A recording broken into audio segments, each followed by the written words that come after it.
semester 3 dari program studi Teknologi Pendidikan Universitas Pendidikan Mandalika. Nama saya Pancawira Dani. Tujuan kami membuat video ini adalah untuk memenuhi tugas evaluasi pendidikan. Kami membuat video ini untuk memenuhi tugas evaluasi pendidikan yang berjudul Daya Beda Tes dan Non-Tes. Tes dan Non-Tes. Daya beda tes. Daya beda tes mengacu pada kemampuan soal dalam suatu tes untuk membedakan antara peserta dengan kemampuan tinggi dan rendah. Instrumen tes biasanya terdiri dari soal-soal yang mengukur kemampuan tertentu. Misalnya kecerdasan, pengetahuan, atau keterampilan. Daya beda tes dapat menunjukkan perbedaan yang jelas antara peserta yang memiliki kemampuan tinggi dan rendah.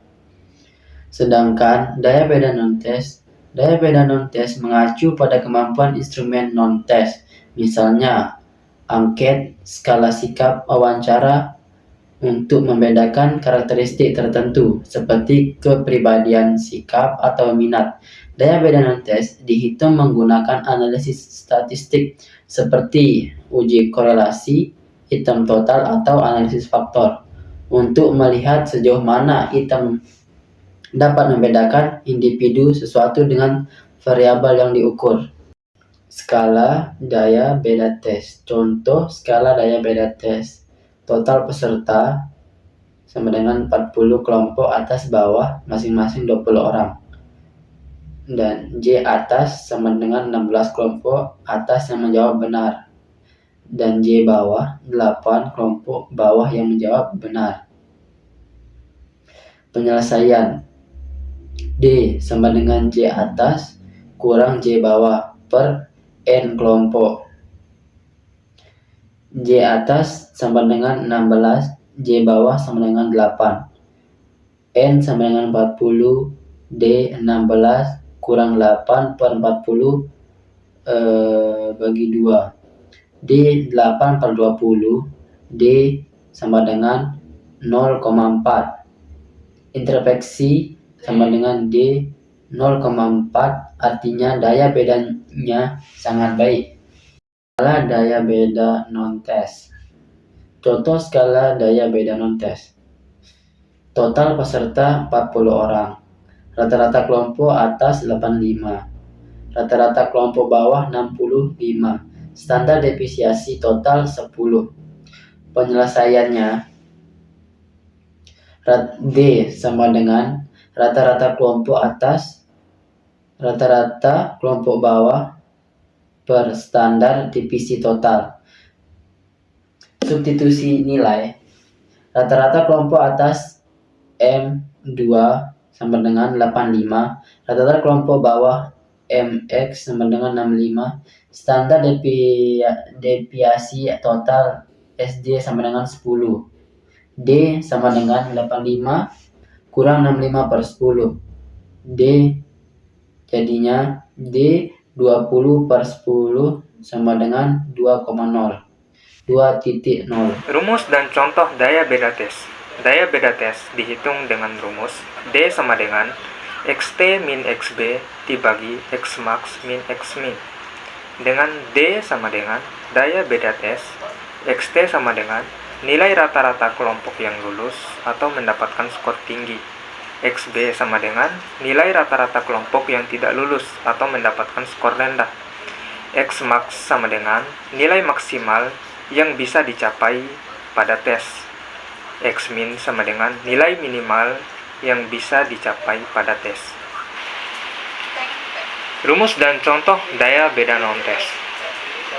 Daya beda non-tes bisa diukur dengan menggunakan teknik lain seperti wawancara atau observasi.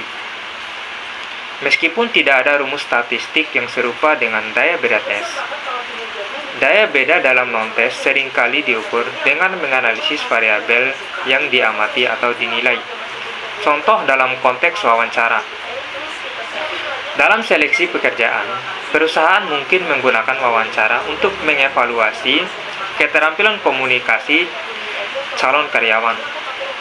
Dengan membandingkan kinerja mereka di wawancara, perusahaan dapat mengidentifikasi kandidat yang lebih unggul berdasarkan kriteria yang tidak terdapat dalam tes.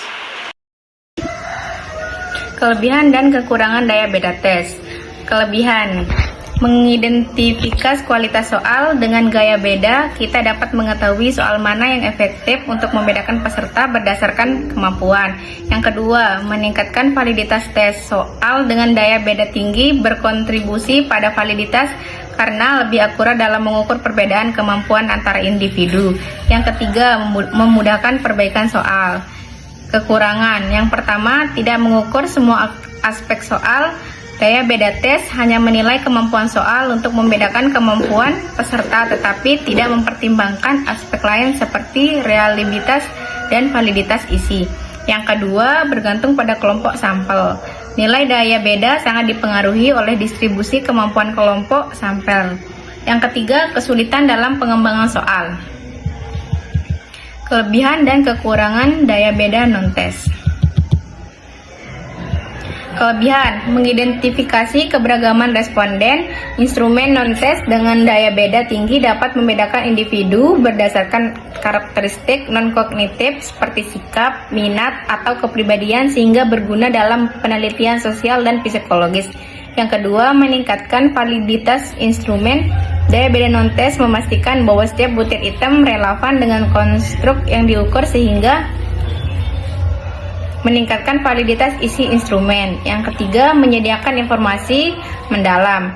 Kekurangannya, yang pertama, dipengaruhi oleh subjektivitas responden. Respon dalam non-tes seringkali bersifat subjektif sehingga daya